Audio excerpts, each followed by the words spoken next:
there friends, I'm Marley Bird, and in this video we will be making a bulky crochet basket. I am following along with the instructions from yarnspirations.com for the Bernat bulky crochet basket. In this pattern you will find a full list of the materials, the abbreviations used in the pattern, and then of course all of the instructions for the pattern. This pattern uses 2 balls of the Bernat Pop Bulky. Along with this yarn, you will need a size L crochet hook, a stitch marker, a tape measure, a good pair of scissors, and last but certainly not least, a yarn needle to weave in your ends. This is a free pattern available at yarnspirations.com. I will put a link in the video description box right down there below, and while you're down there, don't forget to smash that like button, as my kids say. This basket is fun and easy, and you will be filling it up with yarn in no time. Go ahead, get that free pattern, grab your materials, and we can get started.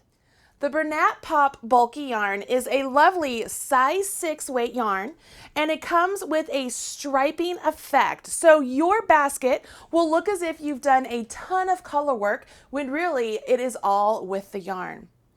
To start, you need to pull from the center of your cake so we can begin with this center color.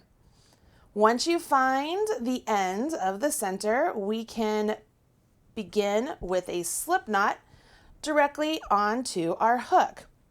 To make a slip knot, place the tail of the yarn in the palm of your hand, take your working yarn, wrap it around your forefinger and middle finger, and when you come back up, cross over. As you rotate your hand over, you can then take your hook, go underneath the front loop and grab that back loop and off. Let your fingers come out and you have a slip knot. Just pull the legs apart and tighten it up to your hook. Okay? Now you want to chain 4. So you will go around your yarn just like so and chain 4. This is the bottom of our basket, so we want to join with a slip stitch to the first chain we created. So I've put my hook into that first chain, yarn over, pull through a loop, and then pull through the loop that's on my hook. I now have a ring that I am going to work the next set of stitches into. I begin with a chain 2, and this chain 2 does not count as a stitch throughout, so I will not count that. Now I want to yarn over my hook so I can complete half double crochets, all worked into the ring I created, so right where my finger is. So I will insert my hook into that ring, yarn over, pull up a loop, yarn over, and draw through all 3 loops. I can scooch these stitches around the ring as I create them. So that was 2, 3, 4. Again, I'm putting them all into that ring. 5, 6, 7, 8, 9. You'd be like, oh wait, you've run out of room and you still have more to go. Nope, just grab the first ones you did and the ones you just finished and just scooch them around that ring. So that was 9, 10, 11, and 12. Now we are supposed to join with the slip stitch to the first half double crochet. So I will insert through both legs, yarn over, pull through, and then pull through the loop on my hook. Yes, you will have a small hole here at the bottom of the basket, but that's totally okay. As long as you have your 12 half double crochets created, that is the main purpose. Congratulations, you have finished round 1. That is the setup for the rest of the circle we will be creating for the bottom of the basket. When crocheting circles, you increase your stitch count on each round. So for round 2, we start off with the chain 2, and in this very first half double crochet that we joined with the slip stitch into, we will place 2 half double crochet. So we're going to place 2 into that first stitch. Now, in each stitch all the way around, we will do that again. So we will place 2 half double crochets in each stitch all the way around. So we will go from 12 half double crochets to 24. When you come to the end of the circle and you finish the last half double crochet, join with a slip stitch to the first half double crochet. You will see now that you have created a circle and you've already established all of your increase points.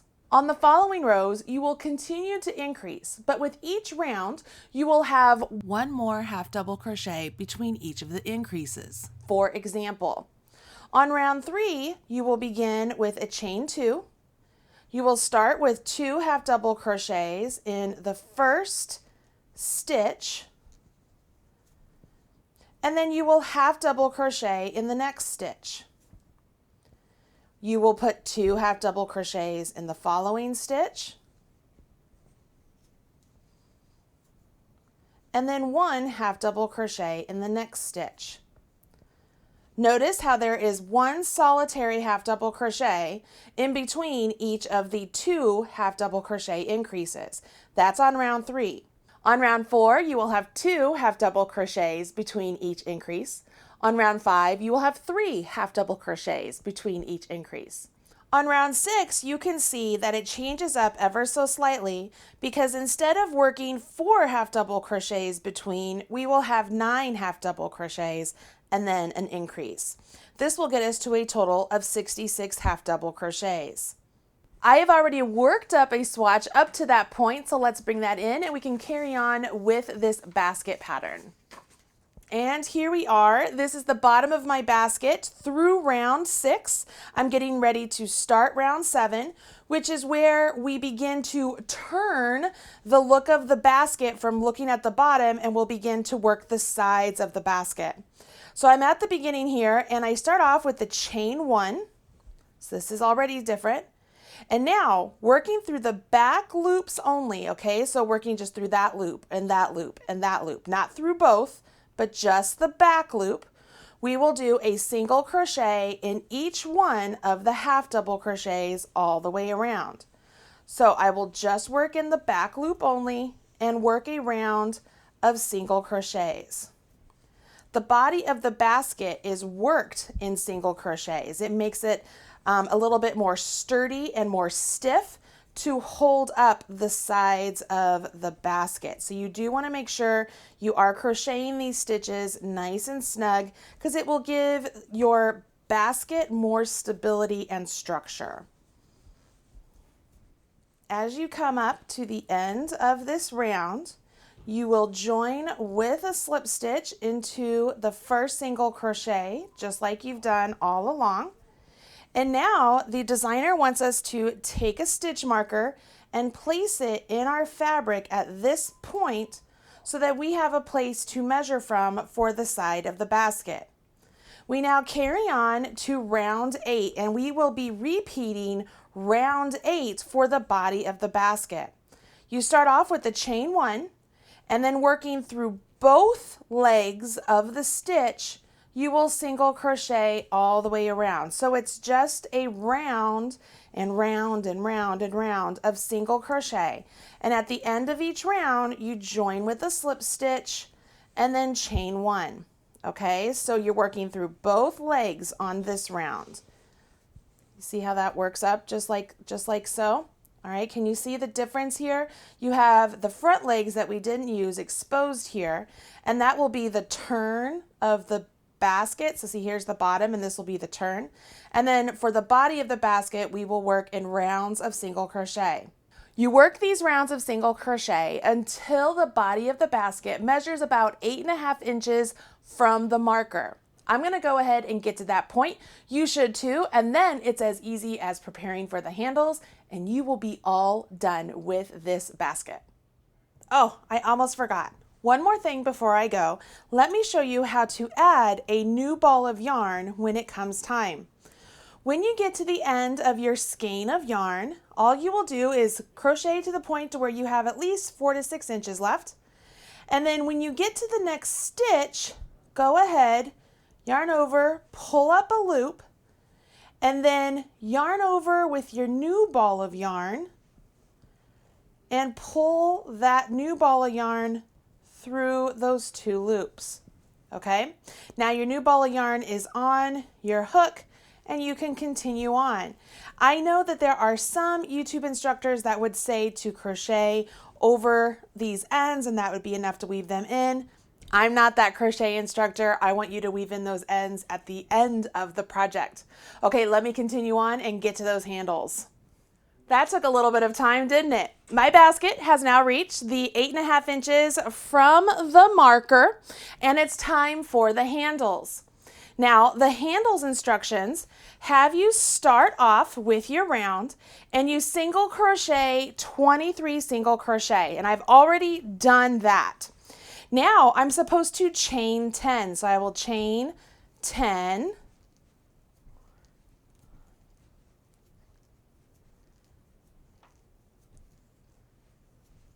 And now I want to skip 10 on my basket. So I want to make sure I don't count the one I've worked into. So 1, 2, 3, 4, 5, 6, 7, 8, 9, 10. Go to that next one over and I will single crochet into that one and the next 22, giving me my 23. So I'm going to have 23 single crochet again, and I will repeat the chain 10 and then skip 10 stitches. 22 and 23. Now I will chain 10. Oops.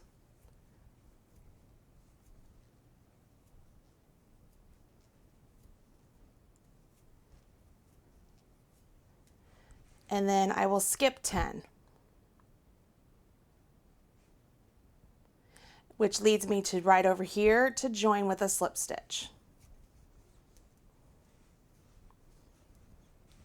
Okay, so I have my handle started over here and I have my handle started over here. So the next round, we are going to work into these stitches that we did chains, and then we will do 3 more rounds of just single crochet. So let me go ahead and get over to where the chain stitches are and we can work into those. And that would be 23. And I'm right here to where all of my chains are, and I will single crochet into each one of these chains. So I'm getting back to my original stitch count once I do that. And so just like when you work into any sort of a foundation chain, I like to pierce right through the chain itself, and I get what I call the butt of the stitch and the back leg of the stitch on my needle. Okay, so here is my chain, and I'm just going to pierce right through it and single crochet. I know I have friends who like to work just through the back of the stitch or the butt of the stitch, but I really like working the chain stitches in this manner. All right, let me rotate this a little bit so I can get to them. There's my chain, and just pierce right into it. Pretty simple stuff here.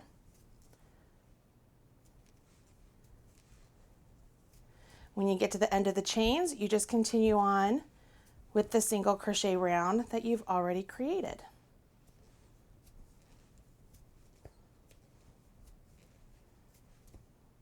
Until you get over to the next set of chains for the other handle, and you will repeat the process of single crocheting into those 10 chains. Once you've gotten through all of those chains, join with a slip stitch, and then the last thing to do is 3 more rounds of single crochets, just working back into the top of those handle stitches. Pretty easy stuff. I am coming up to the end of my 3rd row, and I'm ready to join with a slip stitch after this last stitch here. Right there, just like always throughout the entire project. I want to take my scissors, I want to cut a tail, leaving at least 4 to 6 inches so I can weave in this tail. And all I'm going to do is just pull up on that tail right there, okay? And I will take my tapestry needle And what I do is I usually will unply those so that they fan out a little bit and pinch them around my needle. Can you see that? Pitching it around the needle so that way I can shimmy it onto the yarn needle, okay? Now, working directly through this V, can you see that V? That's actually, it's the first stitch of the round. I'm gonna work right through the center of that V and come down. And then I'm gonna come back over here where the yarn came out before, over here in this last one, and come down. And it gives a nice seamless join right there. Okay, now on the inside, I want to take this tail and I want to weave in my ends. Now I can weave it in with all the yarn like so, but I actually prefer to do this. I will untwine the yarn or unwind the yarn all the way down here at the base. This is what I do when I'm dealing with bulky yarn like this. And I will weave in each bit of the tail individually. So for this one, I will come down the post of the stitches a little ways. Okay, bring that all the way down. And then I will work my way back up the post of those stitches. Not all the way up, but just partially. And then come back down. And as I'm going down the post, I'm trying to split the actual yarn and the fiber, just like we split this apart. I'm making my needle go through all of it. And it's only coming on the inside. My needle is not visible on the outside, okay? Once that's done, those 3 directions, I can let that one be and I can come over here and I can do each one of these individually as well.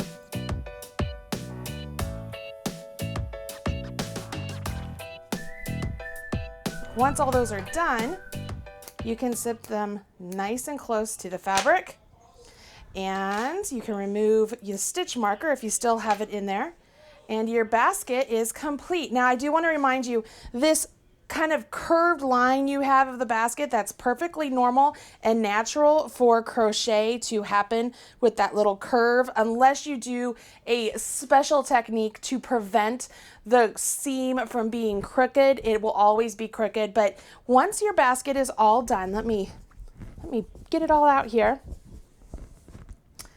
This basket is super adorable. Look how cute that is. It's such a cute basket. It stands up on its own.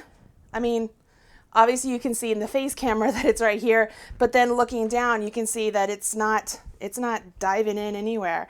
And I can put anything I want into it. So it's pretty cool. Look how cute this thing is. I just love it. And there you have it. Look at that great basket with those handles. And I love that the stripes make it look like I did a ton of color work, but the yarn did all of the work for me. And the fact that it stands up on its own is fantastic. I can't wait to fill this up with my yarn or my books, or just have it sitting there looking pretty with a plant inside of it. I hope you will make this really great basket, and if you do, please share with us on social media. Use hashtag MarleyBird or hashtag YarnSpirations so we can find your cute basket and smash your like button. I'm Marley Bird, and I'll talk to you guys again soon. Bye. Thanks so much for joining me on the Marley Bird YouTube channel. If you liked what you saw, don't forget to hit subscribe. I've put a link right over there, or you can watch a couple of the videos I've already selected for you right down there. If you want to follow me on social media, I've put my links right over there. You could have all Marley all the time. Bye guys.